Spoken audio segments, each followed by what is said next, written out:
Hi student, आज हम लोग स्टार्ट करते हैं female reproductive system. Female reproductive system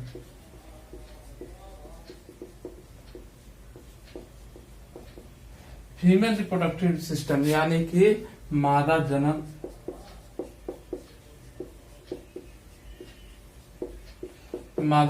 अंग। ये मादा जनन अंग क्या होता है? मादा जनन अंग रिप्रोडक्शन में भाग लेने वाले वो सारे अंग जो होते हैं उसको क्या बोलते हैं? मादा रिप्रोडक्शन है। यानी कि मादा के रिप्रोडक्शन में भाग लेने वाले अंग को बोलते हैं female reproductive system. Female reproductive system कितने तरह के होते हैं? 2 तरह के होते हैं। कितने तरह के हो गया? 2 तरह के। कौन कौन सा होता है? एक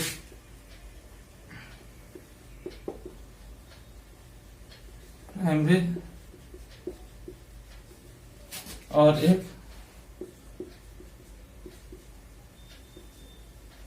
सेकेंडरी सेक्स, यानी कि प्राथमिक जनन अंग। एक होता है प्राथमिक जनन अंग,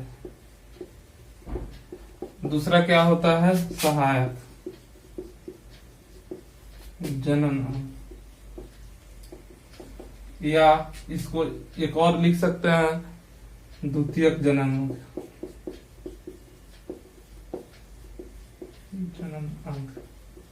अब बात आती है कि प्राइमरी सेक्स ऑर्गन और सेकेंडरी सेक्स ऑर्गन, यानी कि प्राइमरी सेक्स ऑर्गन किसको बोलेंगे और सेकेंडरी सेक्स ऑर्गन किसको बोलेंगे? प्राइमरी सेक्स ऑर्गन वैसा सेक्स ऑर्गन जो क्या चीज का फॉर्मेशन करता है? Gamete plus hormones. मतलब वैसा ऑर्गन जो फीमेल गैमिट के साथ साथ हार्मोन्स का फॉर्मेशन करता है उसको बोलते हैं हम लोग प्राइमरी सेक्स ऑर्गन। और प्राइमरी सेक्स फीमेल गैमिट कौन सा होता है? जिसको बोलते हैं हम ओवम बोलते हैं। ओवम, जिसको अंडक। तो हम लोग सेक्सुअल रिप्रोडक्शन इन ह्यूमन में फीमेल रिप्रोडक्टिव सिस्टम जाने। फीमेल रिप्रोडक्टिव सिस्टम में कौन सा कितने तरह के होते हैं? 2 तरह के। कौन कौन सा? फर्स्ट हुआ प्राइमरी सेक्स ऑर्गन, सेकेंड हुआ secondary sex organ. Primary sex organ कौन होता है? वैसे ऑर्गन जो गैमिट के साथ साथ हार्मोन्स का फॉर्मेशन करता है उसको बोलते हैं प्राइमरी सेक्स ऑर्गन। जो गैमिट के ट्रांसफर में सहायक होते हैं उसको क्या बोलते हैं? द्वितीयक जनन अंग, यानी कि सहायक जनन अंग बोलते हैं। ये help in transfer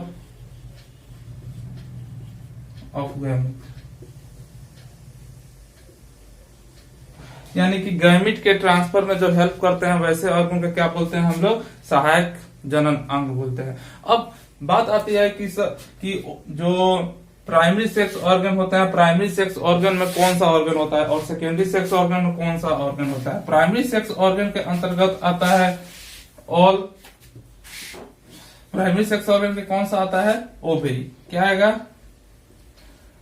ovary. Ovary आता है। ओवरी यानी कि अंडाशय।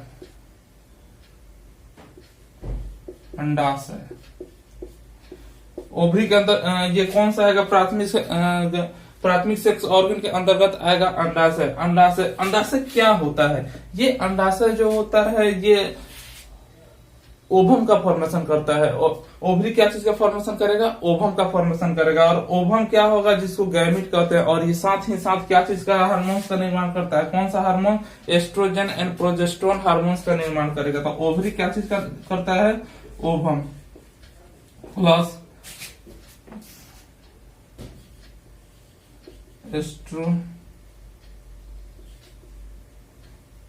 एस्ट्रोजन एंड प्रोजेस्टेरोन, ये दोनों का निर्माण करता है ओवरी। इसलिए इसको क्या बोला जाता है? प्राइमरी सेक्स ऑर्गन बोला जाता है। Primary sex organ. और ये द्वितीयक सेक्स ऑर्गन में कौन कौन सा आता है? इसमें आ जाएगा आपका फैलोपियन ट्यूब, उसके बाद आ जाएगा यूट्रस, उसके बाद आ जाएगा विजाइना, उसके बाद आ जाएगा भलवा।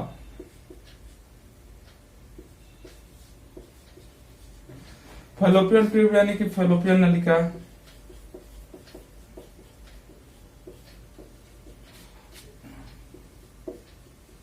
यूट्रस यानी कि गर्भाशय, विजाइना मतलब योनि,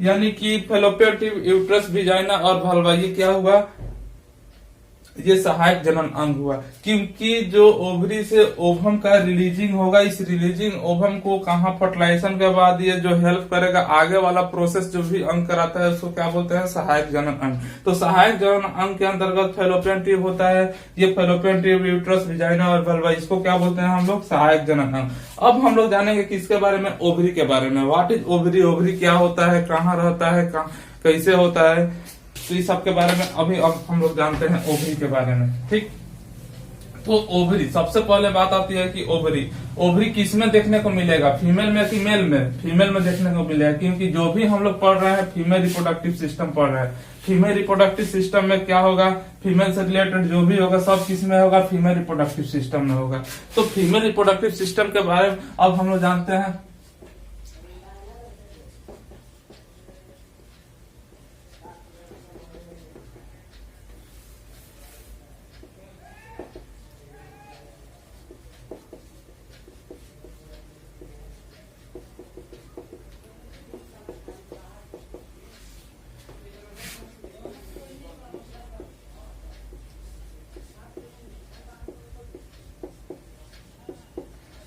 अंडाशय के बारे में जानते हैं।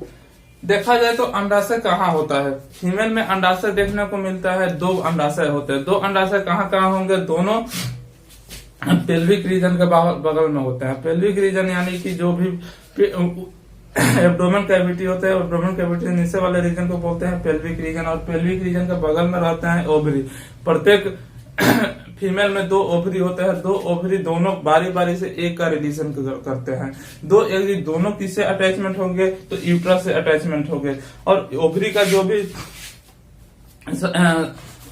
साइज कैसा होगा, तो ओवरी का साइज होगा, ओवरी का साइज होगा लेंथ होगा इसका 3 से 4 सेंटीमीटर, ब्रेथ होगा 2 से 3 सेंटीमीटर, और थिकनेस होगा इसका 1 से 2 सेंटीमीटर, यानी कि ये होगा। उसके बाद शेप की बात करें, शेप कैसा होता है, तो शेप होता है इसका अंडाकार यानी कि ओवल शेप होता है। और प्रत्येक ओवरी से अल्टरनेट करके प्रत्येक मेंस्ट्रुएशन साइकिल के बाद इस ओवरी से ओवम का फॉर्मेशन होता है, जो कि हर एक अलग मेंस्ट्रुएशन साइकिल के बाद होता है। इसमें फॉलिकल्स का डेवलप होता है, तो फॉलिकल्स का पहले फॉलिकल्स होता है, फॉलिकल्स बाद में किस मैच्योर एग में कन्वर्ट होता था। फॉलिकल्स का इसमें डेवलप करेगा, पूरे जीवन काल में फॉलिकल्स का डेवलपमेंट होता है लगभग 4 लाख फॉलिकल्स का डेवलपमेंट होता है पूरे होल लाइफ में। लेकिन इसमें रह कितना जाता है, एक का रिलीजिंग होता है